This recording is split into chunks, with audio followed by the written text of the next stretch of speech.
Dans le Coran, Allah nous met en garde contre un péché qui ne profite ni à ceux qui le pratiquent, ni à ceux sur qui il est pratiqué. C'est un art en rapport direct avec le monde de l'invisible, enseigné par les diables, les démons et les djinns. Ceux qui le pratiquent se causent du tort, tout en sachant très bien que ceux qui se procurent ce pouvoir n'auront aucune part dans l'au-delà. Vous l'aurez compris, je parle bien ici de la sorcellerie, l'une des 7 turpitudes mentionnées par le prophète sallallahu alayhi wa sallam. Pourquoi ce péché est-il si dangereux ? Car il pousse ceux qui le pratiquent à faire appel à des forces inconnues, à de dangereux esprits et aux shayatin. Tout cela afin de détruire les relations entre les gens, de briser les couples et de semer la corruption sur la terre. Mais la plus dangereuse partie de ce péché, c'est bien évidemment l'association, le shirk, le seul péché qu'Allah ne pardonne pas. Vous avez peut-être déjà connu une personne de loin ou de près qui baigne dans ces arts interdits. Mais aujourd'hui, nous n'allons pas vous parler de ce qui est clair et apparent pour vous. Nous allons vous montrer l'existence bien réelle d'un fléau qui sévit au sein même de notre communauté. C'est pour ça que cette vidéo va s'adresser particulièrement à nos sœurs, les femmes de cette communauté. Quant aux frères, restez bien jusqu'à la fin de la vidéo afin de préserver vos foyers de ce mal conformément à la parole d'Allah. Ô vous qui avez cru, préservez vos personnes et vos familles d'un feu dont le combustible sera les gens et les pierres, surveillés par des anges rudes, durs, ne désobéissant jamais à Allah en ce qu'il leur commande et faisant strictement ce qu'on leur ordonne. Car cette mise en garde est à destination de nos mères, de nos sœurs, de nos filles et de toutes musulmanes qui cherchent à se préserver du mal absolu qu'est l'association, le plus grand péché en islam. Mais avant de commencer, nous tenons à rappeler à tout le monde que les comptes en coaching et développement personnel ne sont pas tous comme ceux que nous allons vous exposer aujourd'hui. Aussi, les femmes ne sont pas les seules atteintes par ce genre de phénomène, et bientôt, nous vous ferons une vidéo détaillée sur les soi-disant imams qui baignent dans les sciences douteuses et les pratiques occultes. Assalamu alaikum. Aujourd'hui sur Jannah TV, entrons ensemble dans le monde des sorcières en hijab. En tant que musulmans, nous croyons que cette dunya est une demeure d'épreuves pour les croyants. D'ailleurs, vous-même dans votre vie, vous vivez peut-être une ou plusieurs épreuves difficiles. Éducation des enfants, problèmes liés au passé ou à vos parents sont les résultats de nombreuses faiblesses et peut-être même d'affreux traumatismes.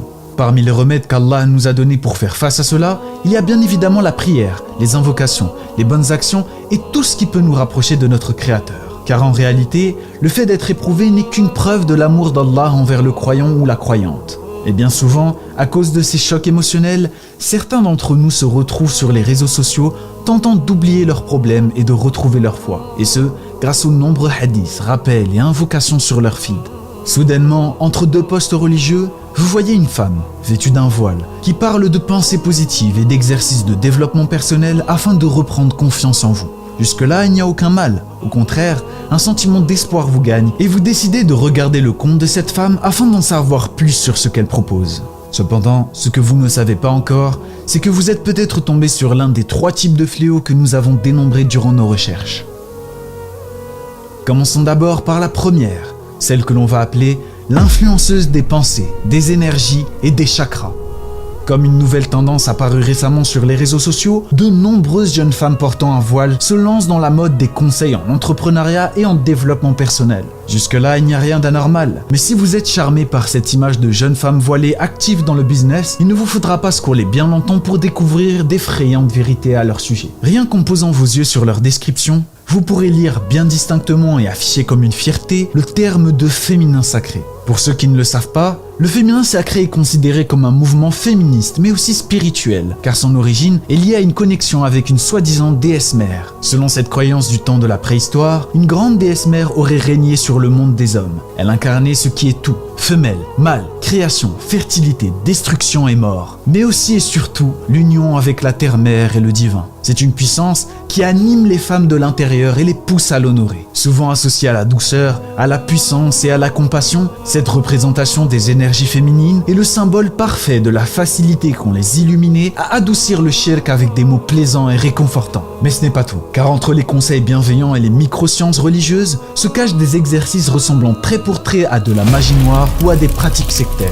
Voici par exemple l'un des exercices qu'elle vous propose. En fait, c'est un truc qui s'appelle le bonhomme allumette. C'est un exercice de visualisation pour rompre les liens toxiques. Alors, disclaimer, ce n'est pas un sort, ce n'est pas un sortilège, c'est un exercice de visualisation que l'on peut faire avec une situation, une blessure, une personne ou même soi-même en fait. Si on a des comportements toxiques envers nous-mêmes, un ex, ça peut être une lignée ou ça peut être vous-même. Donc si c'est votre parent ou qu'est-ce, vous mettez le nom et le prénom de nouveau et l'âge. Si c'est vous, vous mettez en fait votre nom, votre prénom et le comportement toxique que vous avez, donc dépressif, pessimiste, etc. Et si c'est une situation ou une blessure, vous dessinez vous en bonhomme allumette et la situation et la blessure peuvent être en mode rectangle, donc je vais vous remettre un dessin quelque part. Donc voilà, donc ça vous dessinez. Moi, c'est un exercice que j'utilise souvent quand je me rends compte que je suis encore attachée à des personnes et qu'elles ne font plus partie de ma vie, tout simplement. Le bonhomme allumette est un exercice créé par Jacques Markel, qui a été repris par de nombreuses pages d'occultisme, de voyance ou de médium. Certains le qualifient même par le terme de rituel. De plus, il y est fait mention de la croyance au chakra issue des religions hindoues et bouddhistes. Même si ce genre d'exercice n'est pas directement lié à de la magie noire, il est évident qu'il ne s'agit en aucun cas de nos croyances. Au contraire, cela peut faciliter le cheminement spirituel des plus faibles d'entre nous qui peuvent par la suite se faire manipuler afin de pratiquer des rituels bien plus obscurs et diaboliques. Mais la chose la plus détestable que nous avons trouvée sur ce type de compte, ce sont les propositions de lecture de livres comme dans cette vidéo. Donc, je reprends. Renoue avec ton cœur. Il y a donc dans la table de matière les attachements, l'amour expliqué. Donc les attachements, pourquoi les gens doivent se séparer. Reprendre ton corps en main, l'amour, s'échapper de la pire des prisons, les épreuves. Voilà. C'est à quoi ressemblerait l'islam si toutes ces femmes musulmanes n'avaient pas été oubliées. C'est un petit livre qui explique les grandes figures des femmes islamiques qu'on a oubliées. Et donc, il y a celui-là de la sira du prophète expliquée aux jeunes, que je compte lire avec mon petit frère parce qu'il n'a jamais lu de sira. Il y a ce gros pavé. Et le dernier en français, ça c'est pour les personnes qui ont déjà fait l'énéagramme. Fait l'énéagramme, allez le faire, sérieusement c'est une expérience de ouf. Bref, c'est lys d'âme, donc cultiver et fleurir le meilleur de soi à la lumière des prophètes. Et si vous voulez, pour chaque prophète, non, pour chaque énéagramme, la personne a mis un prophète. Et donc du coup ça vous permet en fait de comprendre la beauté de chaque type en énéagramme. Cette vidéo illustre parfaitement la méthode qu'utilisent ces personnes afin de nous pousser à basculer avec eux dans les sciences occultes sans fondement scientifique. Pour ceux qui ne le savent pas, l'énéagramme est mentionné par la mission interministérielle de vigilance et de lutte contre les dérives sectaires dans sa liste de pratiques excluant de la médecine traditionnelle à risque de dérives sectaristes dangereuses pour un individu. Et ce n'est pas la seule chose partagée par ce compte. Dans cette story par exemple, elle propose carrément un podcast appelé Médecine paysanne et sorcellerie, tout en nous expliquant tranquillement que la médecine actuelle n'arrive pas à expliquer ces rituels. Et je ne vous parle même pas de la mention juste en dessous. Prenez des pincettes s'il vous plaît. Cette phrase résume bien la direction de ce genre de conte. D'abord, il nous partage plein de croyances extérieures et de sciences occultes, tout en se cachant ensuite sous l'aspect de l'islam, du coaching et de l'entrepreneuriat. Et en parlant de coaching, passons maintenant au deuxième fléau, celui des arnaqueuses constellationnistes. Nous sommes ici sur un tout autre niveau de vice, car l'intention de ces personnes est claire. C'est l'argent, l'une des plus grandes fitnas de notre communauté. Ici, les victimes sont choisies selon un seul critère, la faiblesse de l'esprit face aux épreuves. Si vous vous confiez une seule et unique fois à ces personnes, même pour quelque chose de très banal, elles vous feront penser qu'elles ont lu en vous un problème bien plus profond que ce que vous pouvez penser en affirmant détenir de soi-disant dons de clairvoyance. Les problèmes ciblés sont les mêmes à chaque fois. L'abandon, la peur de ne pas trouver l'amour, la recherche du bonheur intérieur ou encore sa mission de vie. Sur le papier, Cela peut paraître être une bonne chose, mais détrompez-vous. Leur but véritable est de vous faire participer à un maximum de séminaires, et ce à tout prix. Cela afin de vous apporter une soi-disant guérison à votre mal. Mais ceci n'est que la phase émergente de l'iceberg. En islam, si un musulman désire quelque chose du plus profond de son cœur, il le demande à Allah afin de savoir s'il s'agit d'un bien pour lui ou d'un mal qui peut lui être évité. Dans notre religion, on se satisfait de la décision de notre Créateur en ayant la certitude que cela est la meilleure chose pour nous. Seul Allah détient le pouvoir de nous octroyer une chose ou non, qu'il s'agisse d'une guérison ou d'un plaisir, et c'est ce que les musulmans doivent toujours garder à l'esprit. Mais dans la plupart de leurs conseils, il est quasi tout le temps fait mention de la loi de l'attraction, une loi sans preuve dite universelle qui relie la conscience au résultat. En d'autres termes, cela consiste à croire qu'il y a un lien direct entre nos pensées et la réalité. Plus vous pensez qu'une chose va se produire, et plus cela deviendra vrai. Ce sur quoi vous choisissez de vous concentrer finit par devenir la réalité. Religieusement, le problème avec cette loi est de remettre l'entièreté du résultat entre les mains du penseur. Mais comme nous l'a enseigné notre noble prophète sallallahu alayhi wa sallam, observe les prescriptions d'Allah, il te protégera. Observe les prescriptions d'Allah, tu le trouveras toujours avec toi. Si tu dois demander, demande à Allah, et si tu demandes de l'aide, demande-la à Allah. Et sache que si la communauté entière se rassemblait pour te faire bénéficier d'un bien, elle ne te ferait bénéficier que de ce qu'Allah t'a destiné. Et si elle se rassemblait pour te causer un tort, elle ne te causerait que le tort qu'Allah t'a destiné. Les plumes ont cessé d'écrire et l'encre des pages a séché. Cette loi peut être donc dangereuse pour le croyant ou la croyante qui peut finir par octroyer le résultat à ses pensées, ce qui les éloignerait fortement d'Allah et les pousserait à commettre l'association mineure car seul Allah a le pouvoir sur toute chose et sur l'avenir. Et dans d'autres programmes, on peut aussi retrouver de l'hypnose ou encore l'exercice de la constellation familiale, une pratique dérangeante consistant à choisir des personnes dans une salle qui représentent vos proches ou en tout cas les gens que vous leur demandez d'incarner. Au bout d'un certain temps, ces gens se mettent à avoir la gestuelle et les mimiques des personnes que vous leur avez attribuées, avant de finir par en adopter la voix, le vocabulaire et l'éthique sans les avoir jamais connus. Et pour en revenir à nos conférences sorcières, elles ne possèdent aucun diplôme en neurosciences et ne peuvent vous proposer que de simples méthodes de médecine non conventionnelles. Vous faire tourner en rond pour vous soutirer plus d'argent, voici ce que la plupart des personnes ayant participé à ces séminaires pensent de ce genre de pratique. Et les conséquences désastreuses sont nombreuses. De nombreux témoignages affirment que des sœurs ont laissé leur mari avec des enfants de bas âge, et ce, afin de réaliser leur soi-disant mission de vie en hijra dans un autre pays sous la forme de l'ouverture d'un business.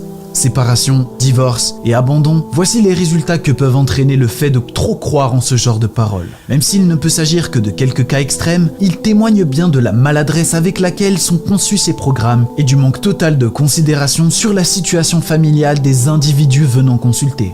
Fuir vos problèmes plutôt que de s'acharner à régler vos conflits, voici ce que vous proposent ces séminaires sans aucun véritable intérêt. Alors qu'en islam, on nous apprend de la bouche de Omar ibn Khattab radiallahu anhu qui dit à un homme songeant à divorcer son épouse: « Pourquoi veux-tu la répudier ?» L'homme dit ensuite: « Je ne l'aime pas. » Omar répondit alors: « Les foyers sont-ils tous bâtis sur l'amour? Que fais-tu de veiller à ce dont nous sommes responsables et de préserver leur réputation ?» Oui, notre religion nous apprend à faire attention aux nôtres et à nos responsabilités, à trouver une solution plutôt que des excuses et à suivre le chemin de la paix et de la bonne entente. Cela me rappelle que la plupart de ces conférencières n'ont eu aucun suivi en sciences religieuses avant d'entamer leur carrière. Au contraire, si vous leur posez une question concernant leurs connaissances en sciences islamiques, la plupart vont être franches en vous disant que non, elles n'en ont aucun, mais elles vont par la suite vous mettre dans une position de doute et de remise en question, comme dans la vidéo qui va suivre. Alaykoum salam wa rahmatullahi ta'ala wa barakatuh, ma sœur. Alors je vois que tu m'as relancé. Excuse-moi parce que j'ai beaucoup de messages à chaque fois et donc je réponds au plus urgent. Donc là ta question c'est quel est mon cursus religieux. Alors ma sœur, je vais te bousculer parce que faut-il avoir un cursus religieux pour pouvoir aller vers le Coran, pour pouvoir s'intéresser à sa religion ou pas? Est-ce que c'est un ordre coranique d'appartenir à un cursus religieux, d'intégrer une école coranique ou une école de sciences religieuses ou pas? C'est une question que je te pose. Alors pour maintenant là, ça c'est parce que je voulais un petit peu te faire réfléchir sur ta question qui est très pertinente. Et j'aime beaucoup ce genre de questions parce que tu vois, on a été formaté de façon à ce que on doit passer par une certaine trame des institutions pour pouvoir être validé dans ce que l'on pense, dans ce que l'on va exprimer comme point de vue sur le plan religieux. Or, si tu étudies le Coran, et là, on n'a pas besoin d'avoir un diplôme pour étudier le Coran, parce qu'il a été fait en sorte que ce livre a été créé, de sorte que le cerveau humain le comprenne. Quand tu arrives à enlever toutes ces couches qui t'empêchent d'aller vers ce livre, alhamdoulilah, ce livre te parle. Tu arrives à lire au-delà entre les lignes, tu arrives à lire à un autre niveau. Tu comprends? À quoi ce livre nous invite? À quoi Allah Ta'ala, à travers ce livre, nous invite? Eh bien, il nous invite à la réflexion. C'est un livre d'éveil. C'est un livre de réflexion. Ce n'est pas une école au sens une institution où on va te délivrer un diplôme après pour te dire c'est bon, toi tu peux comprendre le Coran, toi tu peux, voilà. Si on attend l'autorisation d'un être humain qui te valide, c'est bon, toi, le Coran tu l'as compris, tu peux en parler, on est dans le shirk, ma sœur. J'imagine que tu attends des titres, j'imagine que tu attends des diplômes, j'imagine que tu attends des noms de shirk, des choses qui appartiennent à la forme. Je n'ai été étudié auprès d'aucun shirk. J'ai une approche très particulière, très singulière, très très singulière. Walillahi alhamd. Et c'est le Kitab al-Mansour, Coran. Mastour, Kitab al-Mastour, c'est le livre secret. Mais il y a le Kitab al-Mansour qui est l'univers, qui est notre environnement, qui est le monde, qui est le cosmos. Et l'un va avec l'autre, parce que l'un va t'inviter chez l'autre. Et c'est ça en fait. Alors j'ai pas suivi forcément de cursus, une école bien précise, un imam bien précis, un cheikh bien précis. Il y avait de la lecture, beaucoup de lecture au début, beaucoup de lecture, beaucoup de vidéos. Mais l'essentiel de ce que je dis vient de ma réflexion.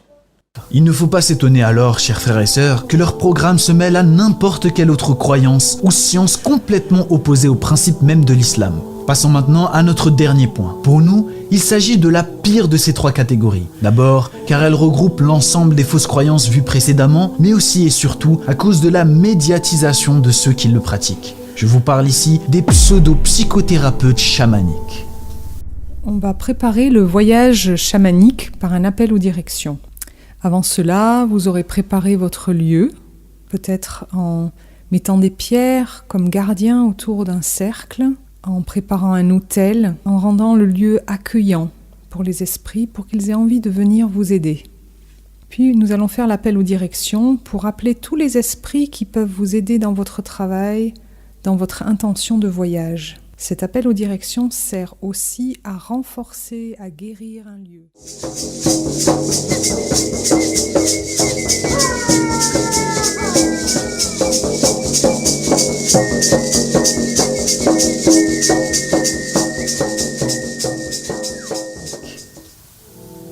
Les anges de Salomon, chamanisme celtique, la loi de l'attraction, le manuel des chamans, il y a un enfer, le diable et le karma, ou encore l'oracle du chaman mystique sont tous autant de livres vers lesquels s'oriente leur philosophie et autour desquels ces personnes préparent leur thérapie. Et comme vous l'avez entendu dans cet extrait, l'association et la sorcellerie est une évidence frappante qu'elles ne prennent même plus la peine de cacher. La lithothérapie est une pratique pseudo-scientifique de médecine non conventionnelle basée sur le pouvoir qu'auraient certains cristaux en entrant en contact avec l'être humain. Dans cet audio, la chamane vous pousse carrément à prendre une pierre comme gardien ou à ériger un autel afin d'accueillir des forces inconnues pour solliciter leurs aides. Dans des cas plus légers, elle pousse les femmes à porter des colliers de pierre au niveau des chakras pour faire circuler les énergies et être protégées à la manière d'un talisman ou d'une amulette. Ces personnes sont des illuminés qui vous mélangent les fausses croyances et l'islam. Cette photo par exemple en est une preuve parfaite. Les sœurs ayant suivi ces chamans de plus près ont été invitées à faire des randonnées de sylvothérapie, une pratique ancestrale qui, bien que prouvée comme étant bénéfique pour l'homme par certains scientifiques, n'est qu'un argument médiocre afin de réaliser un cercle de manifestation, un shirk en rapport avec l'univers. Durant ces mêmes randonnées, elles distribuent aussi des cartes avec un texte de remise en question demandant l'aide de l'univers et du cosmos afin d'être guéri et guidé par ce dernier. Il y a aussi d'autres témoignages de bains en rivière similaires au wudu, réalisés avec des tambours chamaniques pour appeler les esprits afin qu'ils mettent leurs énergies au service des sœurs qui réalisent ces rituels.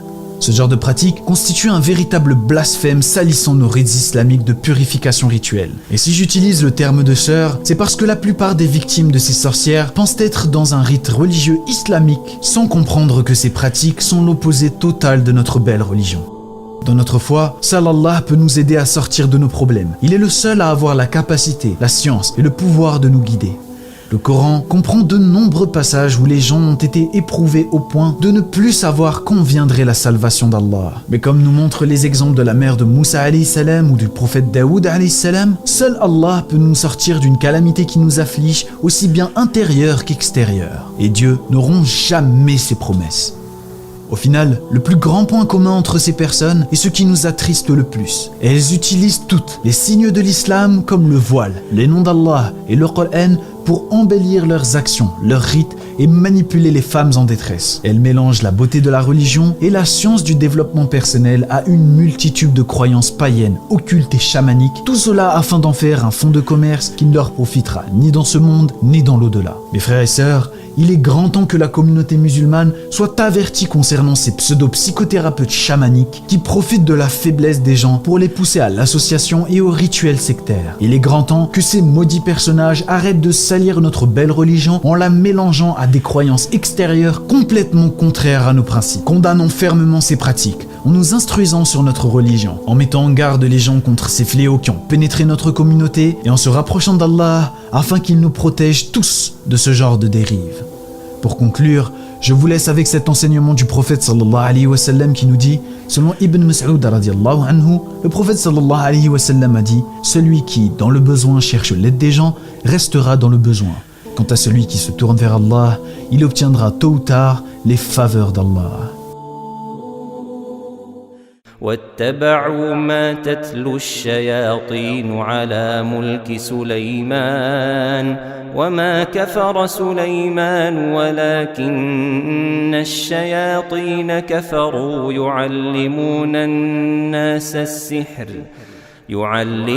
الناس السحر وما أنزل على الملكين ببابل هاروت وماروت وما يعلمان من أحد حتى يقولا إنما نحن فتنة فلا تكفر فيتعلمون منهما ما يفرقون به بين المرء وزوجه وما هم بضارين به من أحد إلا بإذن الله ويتعلمون ما يضرهم ولا ينفعهم ولقد علموا لمن اشتراه ما له في الآخرة من خلاق ولبئس ما شروا به أنفسهم لو كانوا يعلمون ولو أنهم آمنوا واتقوا لمثوبة من عند الله خير لو كانوا يعلمون